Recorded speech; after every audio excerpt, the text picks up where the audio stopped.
who's also determined to become excellent. Excellence yields opportunities, because when you become good, you open up. It's almost like the Red Sea of opportunity opens up in front of you. When you become excellent, you come to the attention of people, and people try to get you, and they give you more responsibilities and more opportunities. And you know, when you put on your business card that you're the top person in your particular field, people like to buy from the best salespeople in their fields. And by the way, you can tell how excellent you are at any time. Any time of your life, you can tell how excellent you are. Very simple measure. How many job offers have you had this month? Interesting question. How many job offers? How many people called you up and said, I want to hire you away from where you are and I'll pay you more and give you a better deal? Because excellent people get job offers every month. Some of them get job offers every single week. If you're not getting job offers, the market is telling you this is what they think of your level of competence. Very, very important. And if you're going to do anything at all, the only time you're going to get any joy out of it is if you do it well. You see, when we do something well, it gives us a feeling of self-esteem and pride. We feel like a winner. But if we do things in an average way, it doesn't give us anything. You notice that? It doesn't give us anything. We do it in an average way, it doesn't give us anything. But if we do it in a really exceptional way, it makes us feel wonderful about ourselves. That's why the companies that have committed to excellence are not hundreds of % better in any given area. What they are is they are 1 or 2% better in 100 different areas. And that's the key. You see, you don't have to be a quantum leap different from somebody else. You just have to be a little tiny bit different in the critical areas that make a difference. And you can achieve that simply by making it a goal, setting it as a goal, and working on it. You can become anything that you want to become. The harder you work, the better you get. The harder you work, the better you get. You know, in our society there's a lot of controversy over why should I work so hard for my job. The fact of the matter is that less than 5% really succeed. Less than 5% of the population really succeed at life. Of 100 people working today, only 1 will be wealthy when they retire. 4 will be financially independent. 15 will have some savings. 80% will be broke and dependent upon charities and pensions. Only 1 or 2% of people in each generation really makes it in life. And in every single study, those people who make it are those who work hard, hard, hard. And if you think that it's hard to be successful, try being a failure. Try coming to the end of the trail with no money, dependent upon pensions, and you don't know what hard is until you try living like that. But if you work hard, the average self-made millionaire in America works 12 to 13 hours a day. Works about 60 to 65 hours a week. I'll tell you this with regard to hard work, that in our society you only work 8 hours a day for survival. Everything over 8 hours is for success. And if you're only working 8 hours a day, you're in trouble. If you're only working 8 hours a day, you better have a rich uncle, or you better have somebody else who's going to take care of you, because 8 hours a day only gets you survival in our society. Because it's so competitive that somebody else is working 9, they've got an edge on you. Somebody else is working 10, they've got a bigger edge on you. Every hour over 8 that you invest is an investment in your future, is an investment in your success. And if you put in the hours over 8, whether it's studying or reading or working, if you put in the hours, it will pay off, and it will pay off in spades. It's like throwing seed in the ground. When you throw a seed in the ground, the plant that comes up is not just one seed, it's hundreds of seeds. There's a crop that you put in, but you must put the seed in the ground first. The market only pays excellent rewards for excellent performance. It pays average rewards for average performance. It pays below average rewards for below average performance. And I talk to men and women all over America who are unhappy, and they're sad, and they don't like their work, and you know why? It's because they're not good at what they're doing. And let me give you a couple of key points. First of all, you'll never have a feeling of self-esteem and self-worth. You'll never feel wonderful about yourself until you know that you are good at what you're doing. Number 2 is if you do not love your work enough to want to be the best at it, get out of it the way you would get out of a burning house. Do not stay at a job that you do not love, because it is the high road to failure, dissatisfaction, frustration, and unhappiness in life.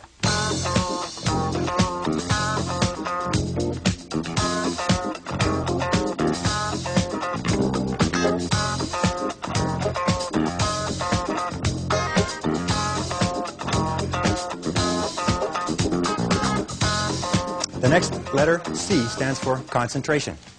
Concentration. I think that the ability to focus and concentration are the 2 keys to success in life.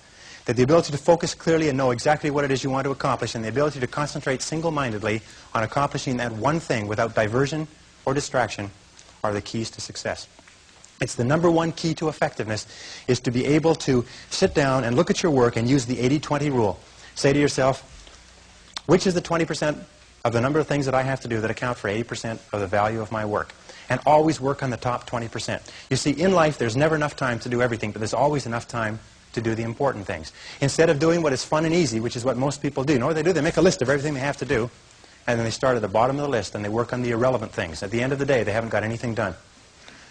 Successful people, peak performers, concentrate on the top items. And remember, anything other than working on the top items on your list is a waste of your time. And time management is not just time management is life management. You can do anything you want with your life if you'll manage your time properly. We all have the same 24 hours a day, and the ability to concentrate, to discipline yourself, to use willpower and perseverance to concentrate on one thing at a time is a quality of all success. Nothing great has ever been accomplished without the ability to concentrate single-mindedly on one thing at a time. Always concentrate on the best use of your time. Here is my favorite time management question, which I give to you for free. It's simply this. Before you start anything, ask yourself, what is the most valuable use of my time right now? Make a list and say, what is the most valuable use of my time right now? When you get into your car, say, what is the most valuable use of my time right now? When you leave the house or leave the office, say, what is the most valuable use of my time right now? Ask yourself that question over and over and over again. Repeat it and repeat it and repeat it until it's driven into the subconscious mind as a command. And whenever you have a temptation to do something that is small and irrelevant, that command will go, blam, what is the most valuable use of your time right now? And you, ooh, and it'll push you into doing what is the most valuable use of your time. And whenever you're working on the most valuable use of your time, you feel great. You get concentrated effort is a source of energy and enthusiasm. It makes you feel wonderful when you're working on something important, and it makes you feel nothing when you're working on something irrelevant. Develop a sense of urgency. A sense of urgency is a quality that is possessed by only 2% of the population. 2% of the population do things fast. 2% of the population have a bias for action. In Tom Peters' wonderful book, In Search of Excellence, he says all the excellent companies have a bias for action. And all of the companies that do not classify or do not come into the excellence category do things when they get around to it. You call them up and you have a problem or a complaint. You hear from them 3 or 4 weeks later. But the excellent companies, you call up with a problem or a complaint, and bang, there's somebody back to you in 2 minutes. If you ever want an experience, call IBM, call Hewlett-Packard, and say, I'm having a problem getting some information. I'm having a problem with my PC. They won't let you off the phone until they've taken care of you. You call the other companies, they'll say, it's not my job. They say, the guy who takes care of that isn't here. When will he be back? I don't know. Can you take a message? I don't have a pencil. You know, you've spoken to those people? And then they can't understand why they're struggling. You know that 20% of the companies make 80% of the profits in every industry? Interestingly enough. So develop a sense of urgency. Get the reputation as the person who does things fast. Develop a reputation for speed and dependability, and your future will just open up in front of you. Imagine if you owned a company, and you had 2 people in the company, and both of them were reasonably well talented, both of them were doing reasonably well, except one person had a sense of urgency and did things fast. And every time you give them something to do, they took it and they ran with it like a ball player catching a fumble and running for the goal line. The other person got to it after lunch or maybe next Monday or no rush, week's almost over, Thursday afternoon, and so on. Which one would you give additional responsibility to? Which one would you promote? Which one would you spend money training? Which one would you send to places where you needed help? It's always the person with a sense of urgency. I can tell you this, that the sense of urgency for me has been worth hundreds of thousands of dollars. As a consultant, I have been able to save my clients sometimes millions of dollars by acting fast when they've given me a project to take care of, whereas if I had acted even a day later, it could have cost a fortune. And if you'll develop that habit of working fast, that sense of urgency, act now, do it now, do it now, do it now, in selling especially. Somebody calls you up and has a question, get back to them now. Somebody has a problem, get back to them now. Somebody needs something, move on it quickly. If you have to forego coffee breaks or lunch or something else, move fast. If you develop that reputation for speed, it will be worth a fortune to you. It takes a little while, but it's a habit. Most people just sort of shuffle through life. You know, they get to it when they feel like it. But all the excellent people, all the high performers have a sense of urgency. And finally, complete each job that you start. Get on with the job and stay with it till it's 100% finished. The difficulty that people have in completing their tasks is absolutely amazing.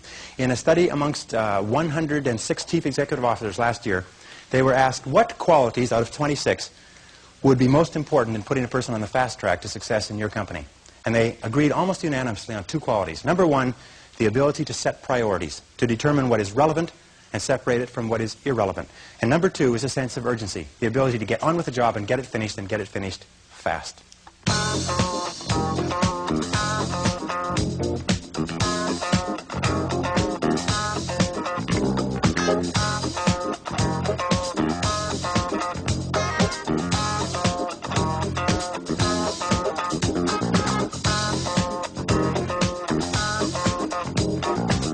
The next C is common sense. Common sense, according to the Gallup organization that just did a wonderful book called The Great American Success Story, they surveyed 1,500 people in Marquis' Who's Who in America, 1,500 of the most respected men and women in America, and they asked them, what do you consider to be the most important single quality of success? And they agreed almost unanimously on common sense. Just common sense. Good common sense. As my friend Charlie Jarvis says, the average person has an enormous amount of common sense because they haven't used any of it yet.